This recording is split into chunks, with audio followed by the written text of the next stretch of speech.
Before we begin, a quick disclaimer. This case you're about to hear is based on publicly available information, court records, media reports, and statements from investigators and family members available at the time of production. Some aspects of this case remain under active investigation.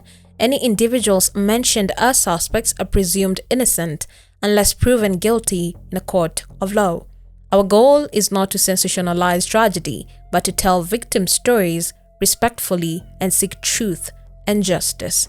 This is Crime Dopers, and this is a story of Rachel Wandetto. Twisted tales in every folder. Truth runs hot while the trail gets colder. Crime Dopers, we don't look away. Imagine surviving one of the most painful attacks a human being can endure. Your body covered in burns, fighting for your life, knowing exactly what happened, knowing somebody wanted you dead. Now imagine the entire country is watching. Politicians are talking. Social media is exploding. Rumors are spreading faster than facts. And while doctors are trying desperately to save you, detectives are trying to answer one terrifying question. Who will set a gospel singer on fire, and why? Because the deeper investigators dug into the murder of Rachel Wandetto, the stranger the story became.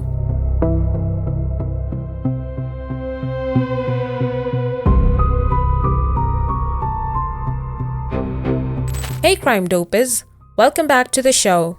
I'm Anja. Today we are discussing one of the most disturbing and emotionally charged cases Kenya has seen in recent months, the murder of gospel musician Rachel Mndoni Wandeto. At first glance, many people believed they already knew why she was attacked. After all, Rachel had become nationally known for tattooing President William Ruto's image and political slogan on her body.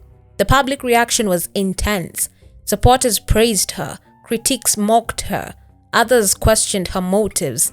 Then suddenly, she was dead, burned alive by attackers who disappeared into the darkness. But was this really a politically motivated killing? Or is there another story hiding beneath the headlines? Let's get into it. Before she became a national headline, Rachel was a woman trying to build a life, a gospel musician, a mother, someone who believed deeply in her political convictions. Friends describe her as outspoken, fearless, the kind of person who said what she believed regardless of what people thought. Then came the tattoo, an image of President William Ruto, alongside his political messaging. The tattoo spread rapidly across social media. Suddenly, Rachel was no longer just a gospel artist. She had become a political talking point. The attention brought praise, but also criticism. A lot of criticism. And this is where an important question emerges. Did the publicity make her a target? Or did it simply make her visible? Because those are two very different things. And investigators would eventually begin asking that same exact question.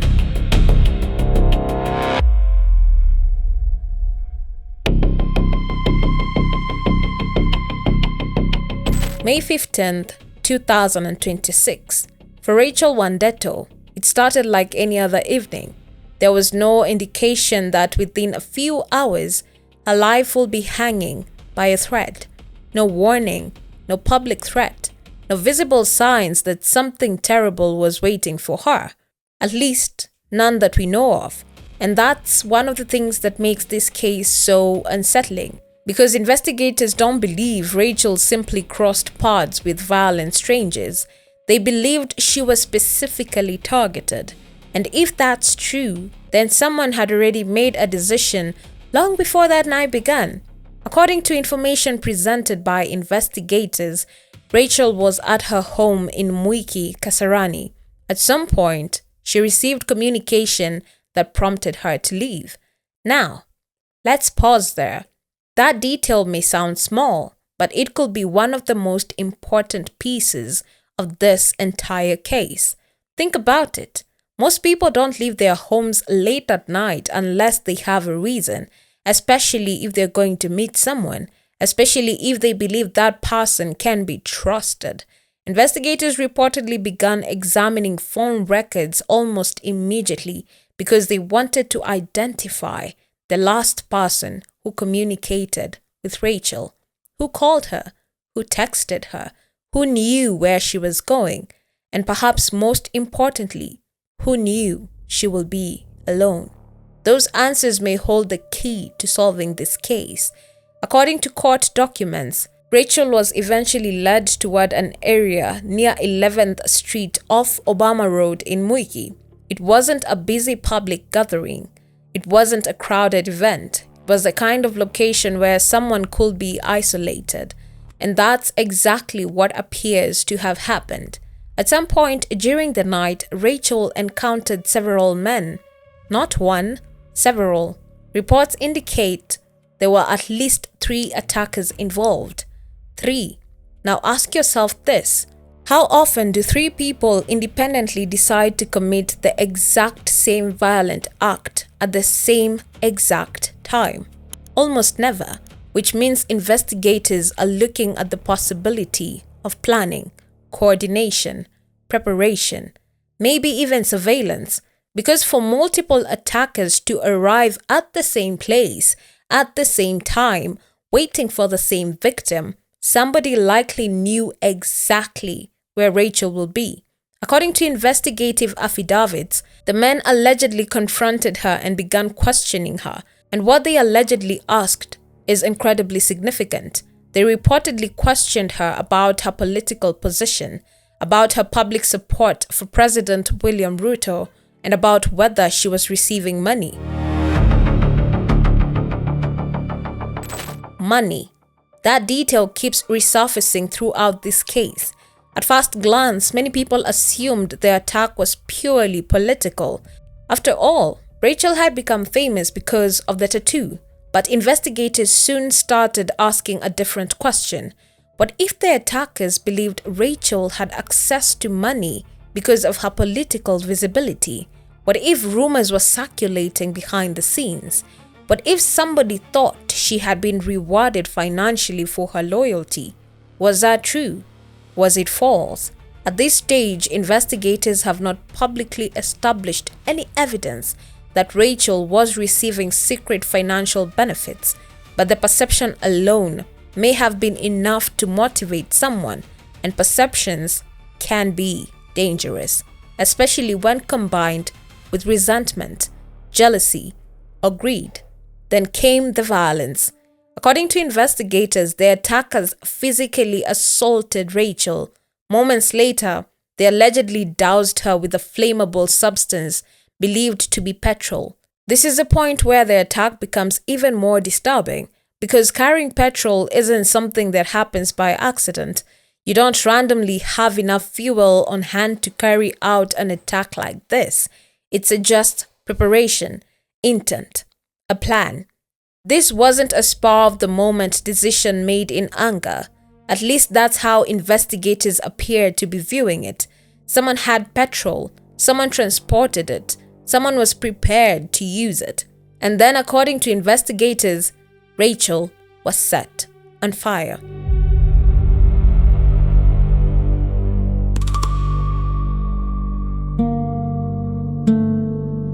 In seconds, everything changed. Imagine the terror. Imagine the pain. Imagine realizing that the people standing before you intend not just to hurt you, but to destroy you. Witnesses will later help emergency responders get Rachel medical attention. She was rushed to Uzima Uhai Hospital before being transferred to Kenyatta National Hospital, where specialists worked tirelessly to save her life. But even as doctors fought for her survival, detectives were already beginning their own battle. A battle against time, because crime scenes don't stay fresh forever. Phone records disappear. Witness memories fade. CCTV footage gets overwritten. Evidence can vanish within days. Investigators reportedly began collecting surveillance footage from businesses and residences around Mwiki. They examined mobile phone data, they interviewed witnesses, and they tried to reconstruct Rachel's final movements minute by minute. Where did she go? Who was with her? Who spoke to her last? Who knew her plans? And perhaps the most haunting question of all, was Rachel walking into a trap she never saw coming? Because here's what keeps bothering many observers. If the attackers truly wanted to rob her, why use such extreme violence? If they wanted to send a message, what message were they trying to send? And if they knew her personally, how long had they been planning it? As Rachel fought for her life in hospital, the nation was only beginning to learn what had happened. News spread rapidly, social media exploded, political leaders reacted, supporters demanded justice, critics debated motives, and almost immediately, competing theories began to emerge. Some people blamed political intolerance, others suspected personal disputes, others pointed toward financial motives, but beneath all the speculation was one undeniable fact. A woman had been lured from her home, attacked by multiple assailants, set on fire, and left fighting for her life. The mystery wasn't whether a terrible crime had occurred. The mystery was why. And that question would only grow more complicated as investigators dug deeper into Rachel Wandetto's final days. We will, of course, go for all the planners, and I believe that we must be able to deal with this, punish them severely in such a way that no one else will repeat such an act again. There has been speculations around the possibility of political motive, basically attacking her for her political beliefs.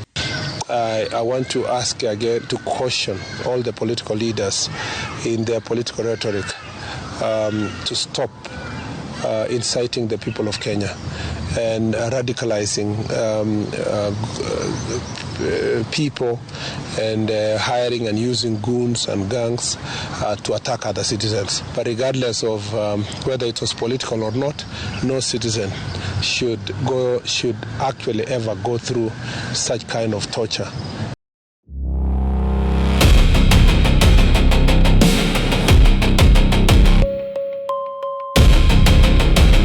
By the time Rachel arrived at Kenyatta National Hospital, doctors already understood the gravity of what they were dealing with. This wasn't a simple burn injury. This wasn't an accident. This was catastrophic trauma. The kind of trauma that pushes the human body beyond its limits. And yet Rachel was still alive, still fighting, still holding on. For days, doctors worked around the clock to save her. Medical teams battled infection risks, fluid loss, respiratory complications, organ stress, everything that follows a major burn injury. And if you've never looked into how severe burn injuries affect the body, the reality is horrifying. Burns don't just damage the skin, they attack nearly every system in the body. The skin is the body's largest protective barrier. When that barrier is destroyed, the body becomes vulnerable to infection, dehydration, shock, and organ failure. In Rachel's case, doctors were facing an almost impossible challenge because according to the post-mortem examination, approximately 85% of her body had suffered severe burns. 85%. Just let that sink in. Imagine looking at a photograph of yourself. Now imagine nearly your entire body having suffered devastating burn injuries. The odds of survival become incredibly small. And yet for days, Rachel fought. Family members remained hopeful. Friends prayed. Supporters flooded social media with messages. Many believed she would somehow survive. But inside the hospital, medical teams knew they were facing a race against time. And while doctors were fighting to save Rachel, investigators were racing against another clock, the forensic clock. Because every hour matters after a violent crime. Every sample, every photograph, every injury, every trace of evidence. All of it could eventually help identify the people responsible. When Rachel sadly succumbed to her injuries on May 18th, the investigation entered a critical new phase. Now the focus shifted from saving her life to understanding exactly how she died, and perhaps more importantly, what happened during her final hours.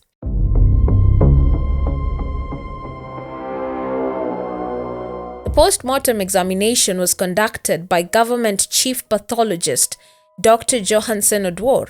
For those unfamiliar with his name, Dr. Oduor has handled some of Kenya's most high-profile forensic examinations.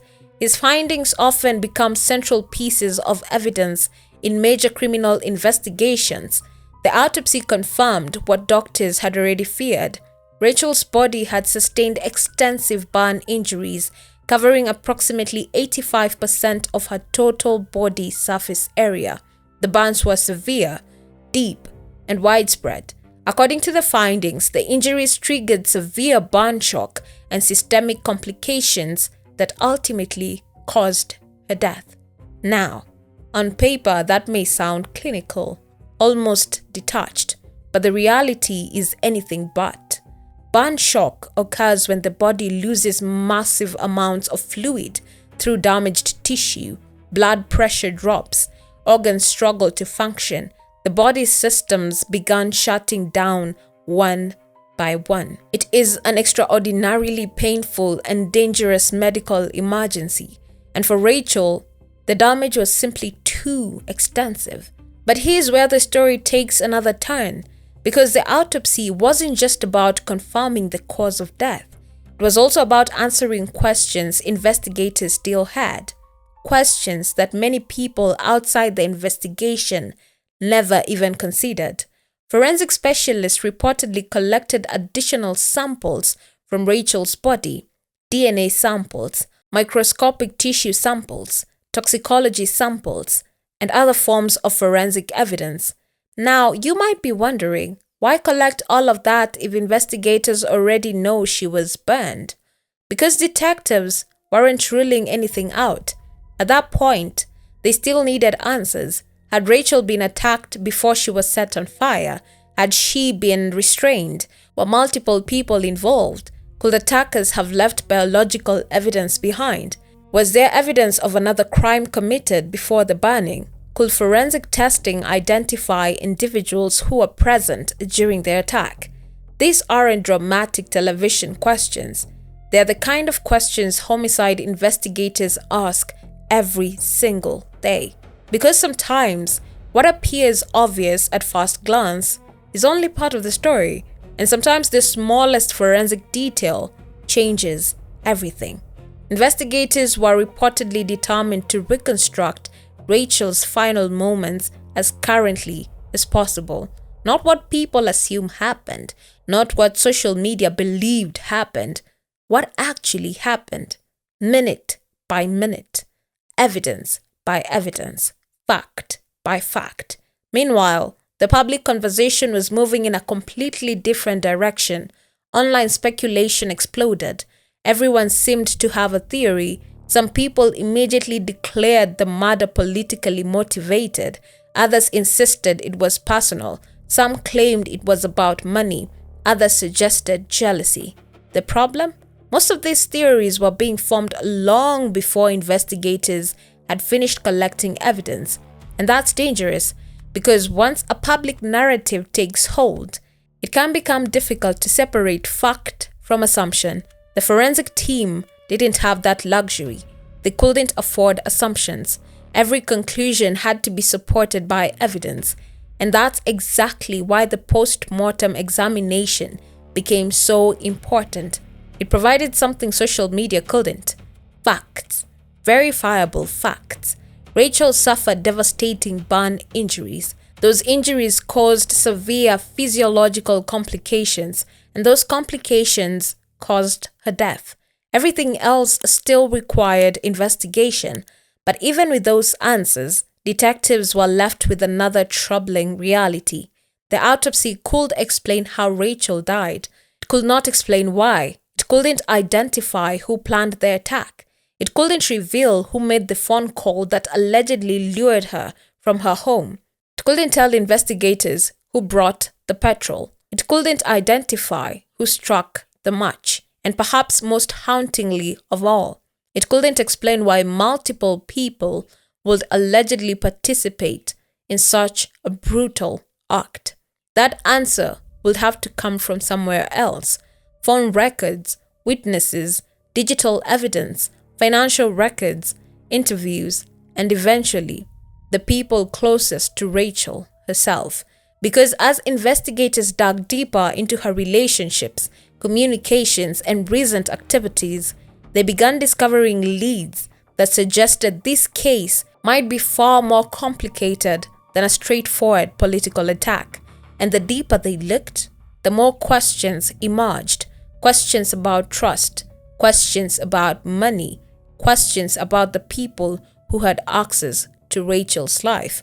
And those questions would eventually lead investigators toward a suspect who knew her far better than a stranger ever could.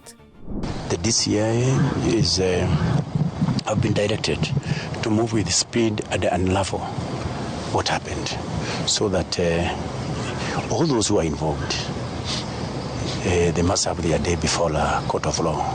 And we must also, number two, get to understand the motives behind that, so that we can be able to deal accordingly.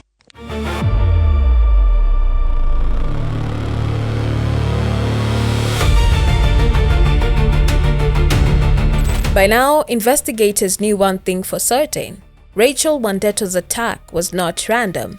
The evidence was beginning to point toward planning, preparation, and possibly people who knew her. But who? That's the question detectives desperately needed to answer, because somewhere out there was at least one person who knew exactly what happened that night. Maybe more than one. And every day that passed increased the risk that evidence could disappear. Witnesses could change their stories, or suspects could coordinate their version of events. So detectives moved quickly. They started where investigators almost always start: Rachel's final hours. Who called her? Who texted her? Who saw her? Who knew where she was going? And most importantly, who was the last person to have contact with her before their attack? According to information presented in court, investigators eventually focused their attention on a man identified as Josiah Njeru. Reports described him as Rachel's regular taxi driver, someone she knew, someone she trusted enough to interact with repeatedly.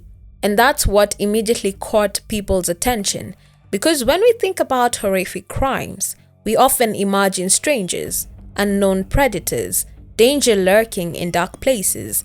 But many investigations tell a different story. Very often, the people who harm us are not strangers at all. They are people already inside our circle, people who know our routines, people who know where we are vulnerable, people who know where we live, people who know who we trust. And according to investigators, that possibility had to be examined carefully. Now, to be absolutely clear, My Honor, I'm seeking custody order for Josiah Njeru to be detained in Kirinyaga police station for 21 days. As an officer, I want to believe, Mr. Wandeto, you are an experienced investigator. I've just seen your rank as a chief inspector, correct? Yes, ma'am. In your line of investigation, do you need the suspect to assist you in your investigation to recover exhibits? Do you? The applicant has made a compelling case, especially on two grounds: to conduct forensic analysis of the respondent's DNA samples and to retrieve cameras, CCTV cameras, and identify more evidence or witnesses in the case. However, I do find that the 21 days requested by the applicants are too many for such investigations. I order that the respondent be detained for 10 days at Kirinyaga police station.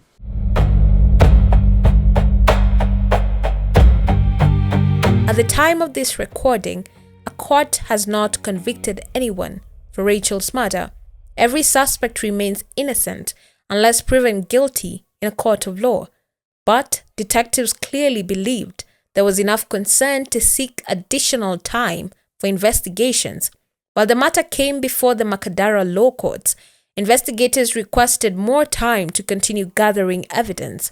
Why? Because they weren't dealing with a simple case. They were trying to piece together a complicated puzzle, a puzzle involving communication records, phone location data, witness testimony, potential accomplices, and forensic evidence that was still being processed.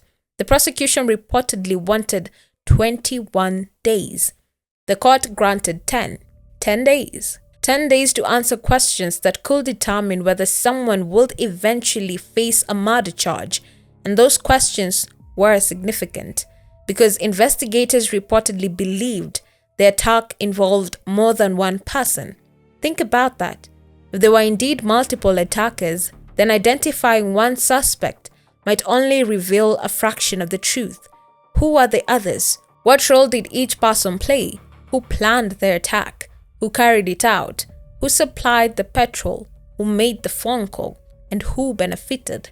Because in every homicide investigation, detectives eventually arrive at a critical question. Motive. Why? Why Rachel? Why that night? Why such extreme violence? And that's where the case takes another fascinating turn. As public discussion focused almost entirely on politics, investigators quietly began examining another possibility: money. According to reports, detectives started following what many news outlets described as a financial trail. Now that phrase sounds dramatic, financial trail, but what does it actually mean? It means investigators began examining transactions, relationships, possible debts, possible expectations, and rumors about money. Remember earlier when we discussed Rachel's public support for President William Ruto? That visibility created assumptions, lots of assumptions. Some people reportedly believed Rachel had become financially connected to powerful individuals. Others assumed she had received money because of her political loyalty. But here's the thing, an assumption doesn't have to be true to become dangerous. It only has to be believed. And investigators reportedly began exploring whether somebody close to Rachel believed she had access to money. Maybe money she didn't actually have. Maybe money someone thought she had. Maybe money someone felt entitled to. And suddenly the case starts looking very different, because if greed enters the picture, everything changes. Now, there's another detail investigators reportedly considered. Rachel wasn't simply approached by random attackers. According to investigative findings, she appears to have been lured from her home. Lured. That's a powerful word. It suggests trust or manipulation or both. You don't lure someone successfully unless you know something about them. You know who they'll answer. You know who they'll meet. You know who they won't be afraid of. Which raises another troubling question. Did their attackers have inside information? Was someone feeding them details? Or was someone close to Rachel involved in arranging the meeting?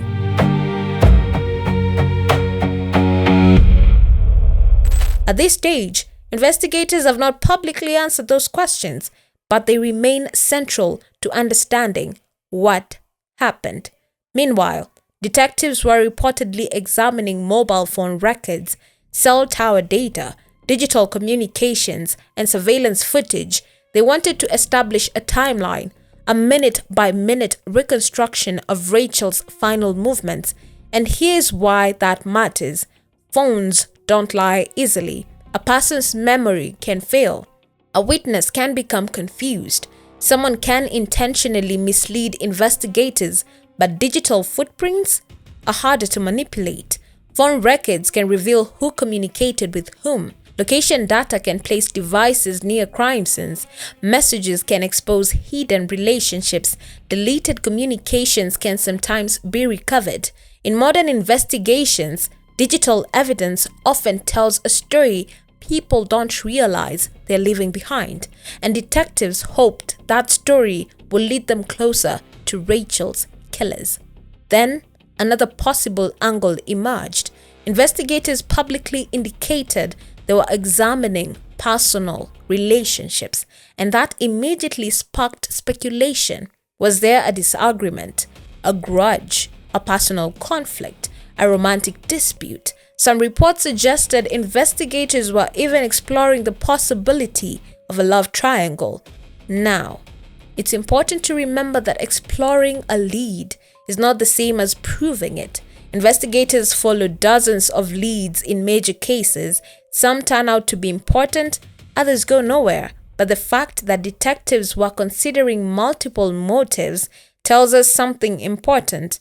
They weren't convinced this case had a simple explanation. In fact, they appeared to believe the opposite, that the truth might be buried beneath layers of relationships, assumptions, and competing interests. And perhaps that's what makes Rachel's case so unsettling. Because the further investigators looked, the less straightforward everything became. Was it politics? Was it money? Was it jealousy?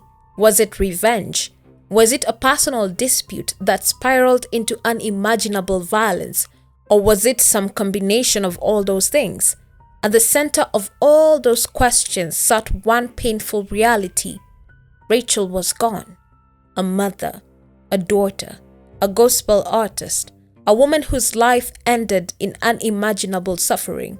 And while the public argued about motives, detectives were still trying to answer the most basic question of all: who made the decision that Rachel Wandetto should die? Because until investigators can answer that question with evidence, the mystery remains. And in many ways, the most disturbing part of this story is that the people who hold those answers may already know exactly what happened. They're simply not talking, at least not yet.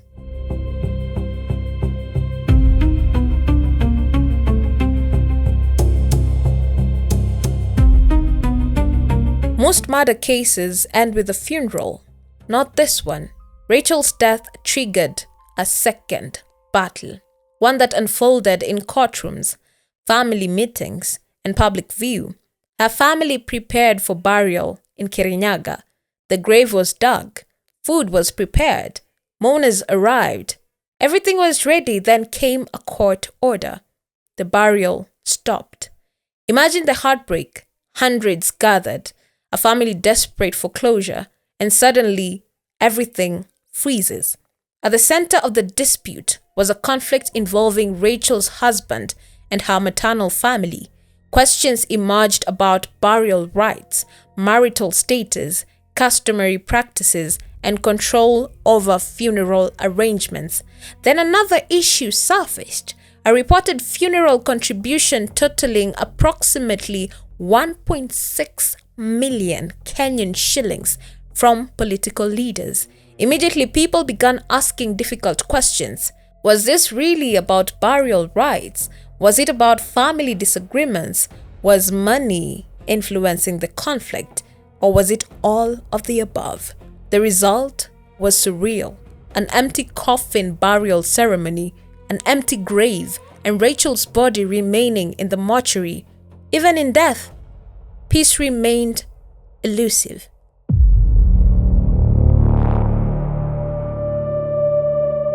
Cases like Rachel's forces us to confront uncomfortable realities: femicide, violence against women, public hostility, social media-fueled assumptions, and the danger of turning human beings into symbols. Because somewhere beneath all the politics, all the arguments, all the court battles, was a woman, a mother, a daughter, a gospel singer, a person who deserved to come home safely and didn't. Today, investigators continue searching for answers. The full motive remains unclear. The court process continues, and Rachel's family is still seeking justice. But one fact remains undeniable: Rachel Wandetto was brutally attacked. She suffered unimaginable injuries, and her life was taken far too soon. The remaining question is simple. Who planned it? Who carried it out? And who still hasn't been identified? Until those questions are answered, this story isn't over.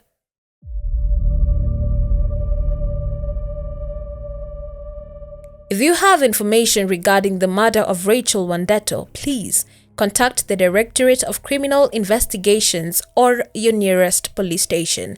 Even the smallest detail could matter. And before we go, remember our Crime Dopers Life rule. Never ignore threats, intimidation, or unusual attempts to lure you somewhere unexpectedly. Trust your instincts. Sometimes your safety depends on it. I'm Anja, and this has been Crime Dopers. Stay safe, stay aware, stay alert, and we'll see you next time. Crime Dopers. We don't look away.